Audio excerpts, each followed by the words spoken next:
What's up guys, and welcome back to Wall Street Millennial.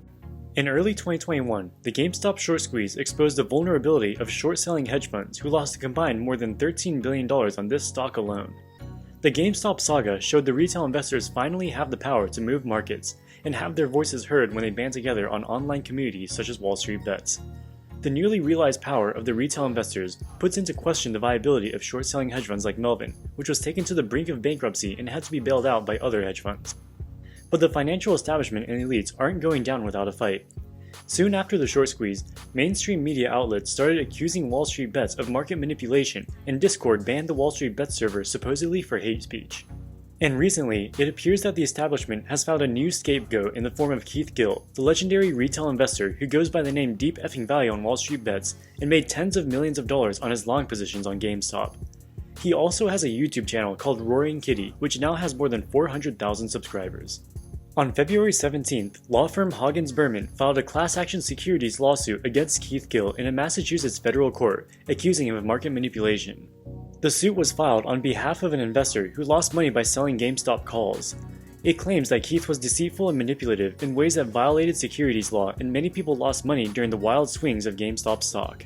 They also say that because he worked at Massachusetts Mutual Life Insurance Company, he was a professional in the financial industry and his activities on social media should have been regulated by his employer.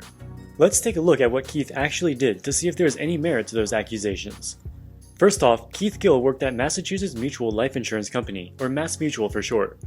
MassMutual is a diversified financial services company that offers all sorts of financial services. While Kieth worked there, he was a Chartered Financial Analyst, or CFA. Technically, as a registered financial analyst, he is required to disclose any outside business or social media activities to his employer. The purpose of this regulation is to regulate the outside activities of financial advisors to make sure they do not have any conflicts of interest when advising their clients on investments or other financial decisions. But in his work at MassMutual, Kieth did not advise clients on investments or insurance. He was a financial wellness education director, where he basically worked on educational and marketing campaigns. Since he did not advise clients, there is no way that he could have had any conflicts of interest, and the fact that he is technically required to disclose his outside social media activities is purely a technicality and not within the scope of the actual intent of the law. In normal circumstances, nobody would care about such a minor violation, but it's a convenient excuse they can use to persecute Kieth, whose real crime was making money on GameStop and exposing the vulnerability of the hedge funds. And to make matters worse, because Kieth lives in Massachusetts, he is also being investigated by William Galvin, the Massachusetts Secretary of Commonwealth. You might remember William Galvin as the boomer who went on TV in the midst of the short squeeze to disparage retail investors as unsophisticated and call for a trading halt of GameStop shares. Extremely important, I think, to get control of the marketplace back again. I voiced my concern the other day about the effect on unsophisticated investors. Obviously, some of those who think they're sophisticated took offense at that. I'm concerned about the marketplace, though, and I'm concerned about the spillover effect of all of this activity on other aspects of the market, ETFs, other aspects of the market, which weakens the overall situation. This is not a good time to be playing these games. The national regulator needs to get involved here, and promptly. In addition to that, I think, as I suggested previously, if we didn't trade in these types of issue at all, this particular one I was speaking was GameStop, for a period of time, I think that would have an effect. I'm not just talking about those who trade through Reddit or individual investors. I'm talking about people across the board. There needs to be a review of this entire conduct. This is extremely dangerous to the marketplace and dangerous to our economy. What do you think, Kevin? I don't agree with any of that.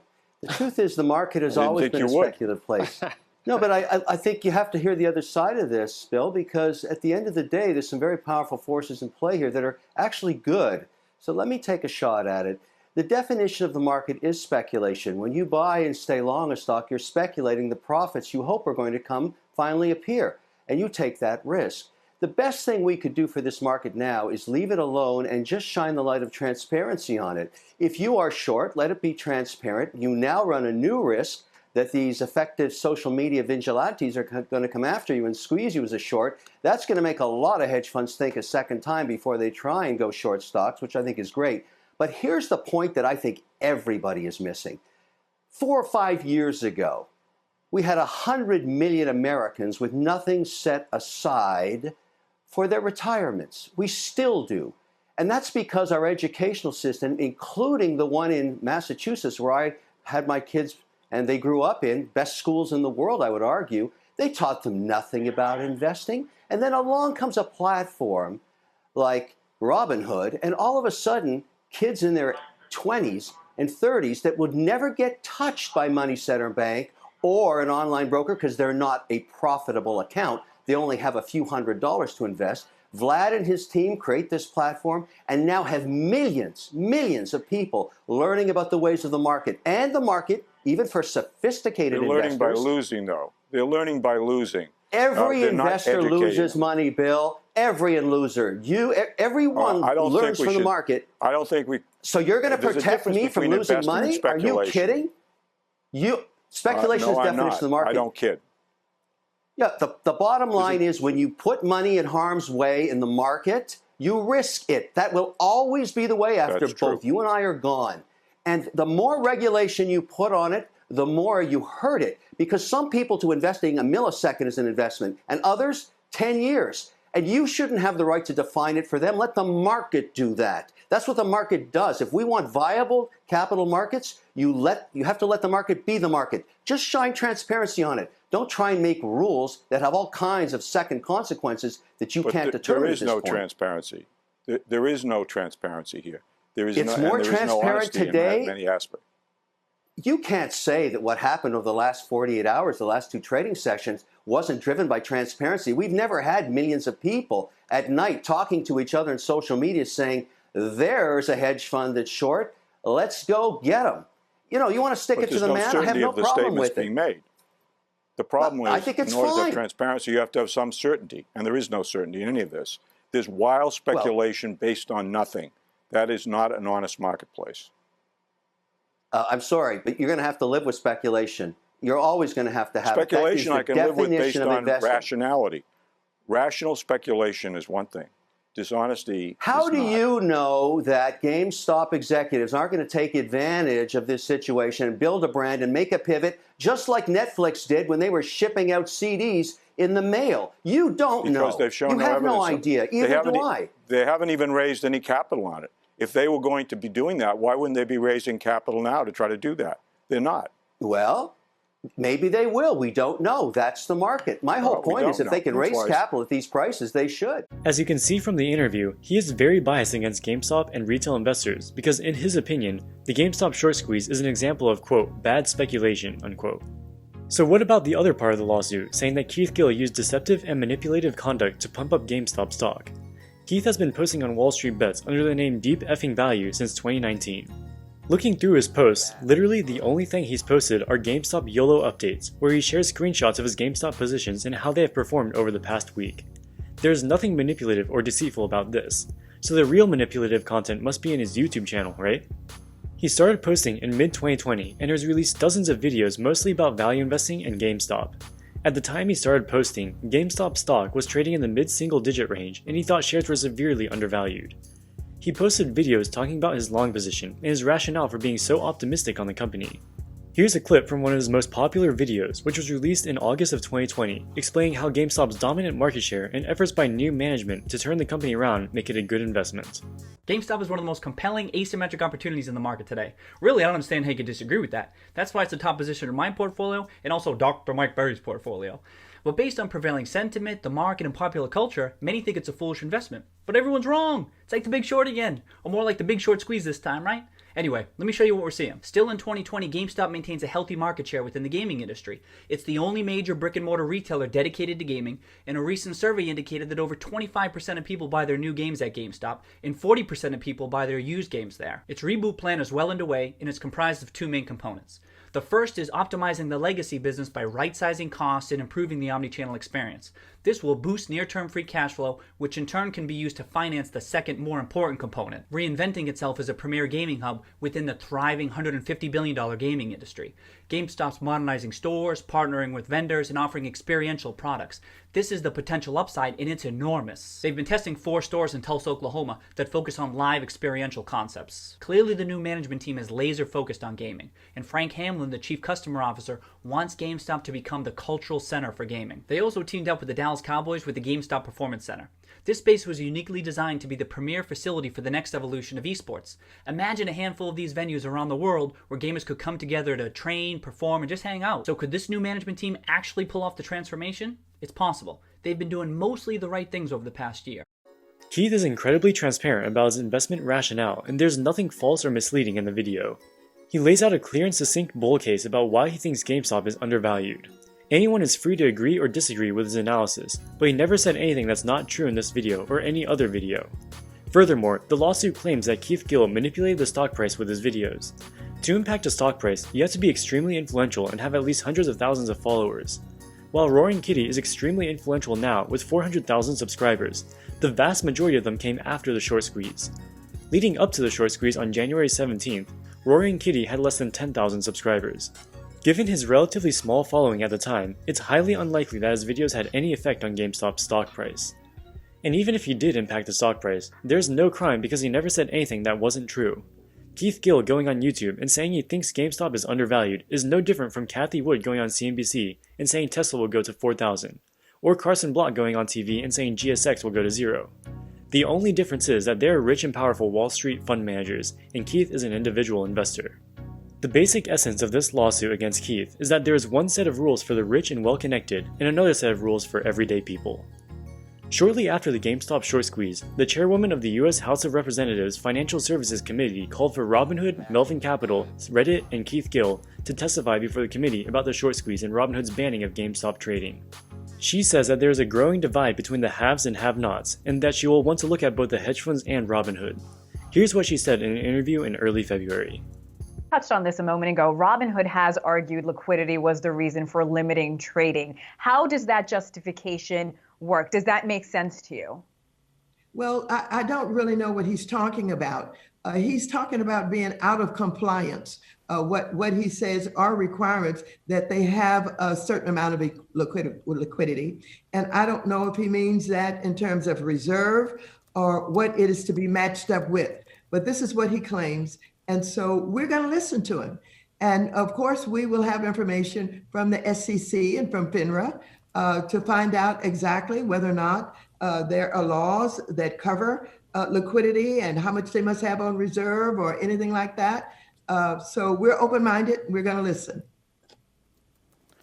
Representative Waters, what are some of the tangible reforms, if you can give us a potential preview here, the laws, the actual legislation that might end up emerging from something like this? And do you see that some of those reforms might be aimed more at the brokers like Robinhood or more at the hedge funds, the Melvin Capitals and the Citadels of the world? Well, I don't know, but I do know this. We're living at a time when it seems that the gap between the haves and the have-nots has grown. And there is a lot of resentment toward the richest 1% in this country. It seems as if they have the advantages of the relationships with elected officials, and they put big money into politics, and they make big money. And you have some of the big hedge fund guys who are billionaires and all of that. So I suspect that there is resentment. And I think there's resentment against, short selling.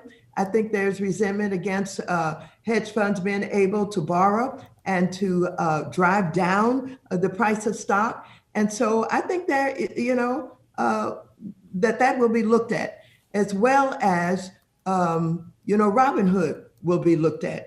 And I tell you for myself, with Robinhood, I never thought to ask them in the one conversation I had with them a couple of years ago, where they earn their money and how they earn their money, particularly when they told me they don't collect commissions. And I should have thought to ask, so how do you survive? What do you do? How do you earn your money? So we want to know a lot more about that. We want to know about the relationship with Citadel, and we want to know exactly whether or not that relationship undermines its ability to have this platform available for these small retailers in the way that they think it is available to them.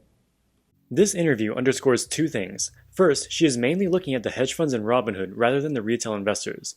Second, she doesn't seem to have much idea of what is going on. She seems disconnected from the whole zero-commission trading phenomenon that Robinhood ushered in, as she didn't even think to ask how Robinhood really makes money. While she may end up being on the side of Wall Street bets, it doesn't look like she'll be able to see through the tricks and vague excuses that Robinhood and other hedge funds are likely to throw at her. Representative Waters, I want to clarify something from your first response. We knew that Vlad Tenev of Robinhood was going to be there. I want to confirm that you said that Kieth Gill, who is a well-known Reddit user, sort of one of the originalists of the Wall Street bets sort of mania surrounding GameStop. Did you say that, are you confirming that Kieth Gill will also be as part of this hearing? I have him on my list to be present. I have him on my list. They have not confirmed all of my list yet, but I want him. I want him here. I want him here, and I want absolutely to have, Robinhood here. I even want to have GameStop here because, what we're looking at, they're the center of all of this. I mean, this is where this all started. And they have been working with an old over-the-counter model for the way that they rent out their video games, et cetera, et cetera. And it's interesting to know and understand when you have businesses who are now disadvantaged because of the digital age, what they do and how they're trying to turn that around. And I understand that they are working on turning around and that there is a real possibility that they could be successful at this. So I want them here too. I want to know a little more about GameStop. I want, Robinhood. I want Reddit, and I want the big boys here. So she wants Reddit, Robinhood, the hedge fund managers, as well as Deep Effing Value to be there for the hearing. It also sounds like she has some amount of sympathy for GameStop, as far as it having a real possibility of mounting a turnaround in their business. This is a marked contrast to what a lot of mainstream media has been saying in slandering retail investors. They like to say that the retail investors are stupid for buying the stock of a company doomed to fail, and that therefore they are to blame for everything. Hopefully, Representative Waters will see past that and look at the situation as it is.